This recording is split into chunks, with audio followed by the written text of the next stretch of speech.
18 तारीख को वलीमा होने वाला था। नए कपड़े सिल रहे थे, घर में खुशियों की तैयारियां थी।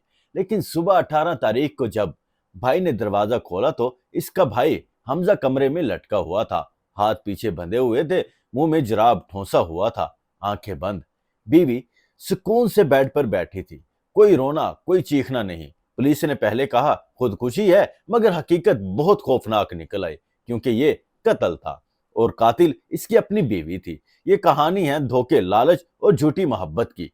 पूरी कहानी सुनने के लिए वीडियो को आखिर तक जरूर देखें। अस्सलाम वालेकुम दोस्तों, मैं हूं एसफकास राना। आप देख रहे हैं राना क्राइम्स फाइल्स। आज कराची की औरंगी टाउन मोमनाबाद की एक ऐसी कहानी जो आपको सोचने पर मजबूर कर देगी। दोस्तों, हमजा एक आम सा नौजवान था, मोमनाबाद में रिहाइश पजीर।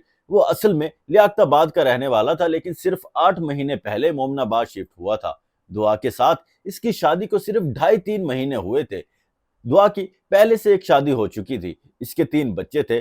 बड़ी बेटी पहले ही शादीशुदा थी। हमजा और दुआ के दरमियान 4-5 साल से अफेयर चल रहा था। दुआ ने इद्दत पूरी की, फिर हमजा से निकाह किया। हमजा ने मजबूरी में निकाह किया, क्योंकि दुआ ने कहा था कि वो हामला है और धमकियां दे रही थी। जब घर वालों को पता चला तो सब ने बैठकर फैसला किया कि जो हो गया सो हो गया, अब मामला तय कर लेते हैं। ईद से एक दिन पहले दुआ घर आई। ईद वाले दिन हमजा के वालिद ने दुआ के सर पर हाथ रखा, उसे पैसे दिए, बच्चों को अपना लिया। कुर्बानी में जो है सबने मिलकर हिस्सा लिया। घर में खुशी का माहौल था। और फिर 18 तारीख को वलीमा फिक्स हुआ। घर में दुआ की बेटियों के नए कपड़े सिल रहे थे। वलीमे की भरपूर तैयारियां जारी थी। हमजा ने अपनी छोटी बेटी से कहा था कि कल पैसे मिलेंगे तो तुम्हें 5,000 दूंगा, अपना और चाचू का वलीमे का सूट ले आना। लेकिन रात क्या हुआ कि सुबह वलीमे की बजाय जनाजा तैयार हो गया। रात को हमजा के भाई को इसकी वालदा का फोन आया, जो कि रो रही थी और बोल रही थी, बेटा हमजा ने गुस्से में लड़ाई में फांसी लगा ली है। भाई फौरन 5 मिनट में घर पहुंच गया। दरवाजा खोला तो दुआ बिल्कुल सुकून से बेड पर बैठी हुई थी। कोई टेंशन नहीं, कोई परेशानी नहीं। भाई ने पूछा हमजा कहाँ है? दुआ ने बड़े आराम से कहा दूसरे कमरे में। जब भाई ने दूसरे कमरे का दरवाजा खोला तो मंजर देखकर उसका खून जम गया। हमजा लटका हुआ था, हाथ पीछे बंधे हुए थे, मुंह में सॉक्स यानी कि जुराब जो है ठोंसा हुआ था, आंखें बंद थी। तीनों बच्चे घर में कहीं नहीं थे। सारी रात बच्चों को गायब रखा गया ताकि वो कोई बयान ना दे सके। भाई बाहर निकला तो देखा कि दुआ का भाई छत से उतरकर भाग रहा था। इसने उसे पकड़ लिया, 2-3 थप्पड़ लगाए और फौरन 15 पर कॉल दी। पुलिस आधे घंटे में पहुंच गई।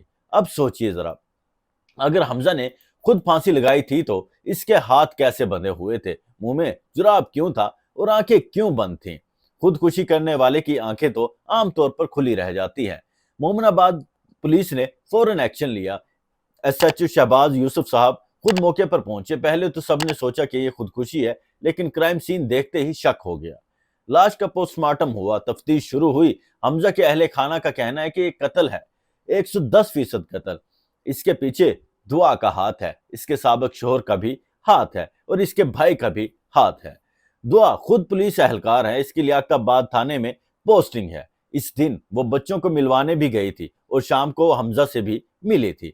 वलीमे के चक्कर में झगड़ा हुआ। हमजा कह रहा था कि पैसे नहीं है, दुआ गुस्से में थी। पुलिस ने दुआ को गिरफ्तार किया। इसका भाई भी थाने में है, साबिक शोहर अभी फरार है। अब तफ्तीश जारी है। हमजा ने दुआ को कबूल किया, इसके 3 बच्चों को अपनाया, इसके लिए सब कुछ छोड़ दिया और बदले में उसे एक फंदा मिला। दोस्तों, ये कहानी सिर्फ एक कत्ल की नहीं, ये झूठी मोहब्बत, लालच और धोखे की कहानी है। हमजा का वलीमा जो है होने वाला था। घर में खुशियों की तैयारियां थी, बच्चों के नए कपड़े सिल रहे थे, लेकिन अचानक सब कुछ खत्म हो गया। अब तफ्तीश में जो है मजीद राज खुलने वाले हैं। क्या दुआ अकेली थी? क्या साबिक शोहर और भाई मिलकर ये प्लान बना रहे थे? और वाकई क्या ये मामूली सा एक पैसों का झगड़ा था कि वलीमे के लिए पैसे नहीं है? बच्चों ने क्या देखा जिसकी वजह से इन्हें सारी रात जो है घर से गायब रखा गया? पुलिस कहती है मजीद तफ्तीश जारी है। हम भी आपको अगली अपडेट देंगे। अगर आपको लगता है कि ऐसे लोगों को सख्त से सजा मिलनी चाहिए तो इस वीडियो को लाइक और शेयर जरूर करें।